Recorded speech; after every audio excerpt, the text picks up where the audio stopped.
পিসাবকুল রহমতুল্লাহ আব্বা হুজুর এতেকালের সাথে পাশে ছিলাম, মানে কি যে একটা অবস্থা, জেকের জারি হয়ে গেছে, সুবহানাল্লাহ।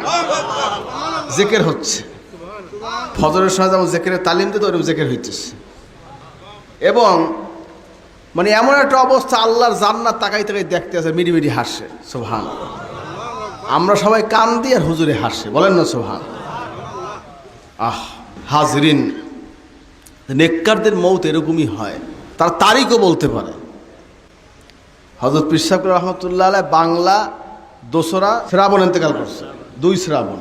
তো হুজুরে সিঙ্গাপুর বসে এনামুল ছিল, জিজ্ঞাসা করে, এই আজকে বাংলা কয় তারিখ? 18 তারিখ, তখন বাংলা 18, মানে আগের মাস। তো হুজুরে বললেন কি যে আমি 2 তারিখ, মানে হুজুর 2 তারিখ চলে যাবেন, এই কথা বললেন। বাংলা জায়গায় করলে 2 তারিখ হুজুর চলে যাবে। আমার কথা বসে বলছে, আমি কই চুপ থাক, কোনো কথা বলছি না। এনামুলটা করলাম চুপ থাকো, কোনো কথা বললো না, চুপ থাকো। আমি মনে করছি হয়তো বেখেয়াল কিছু বললো কি না, ঘুরিয়ে ফুরিয়ে ঠিকই 2 তারিখ হুজুর চলে গেল, বলেন না সুবহান।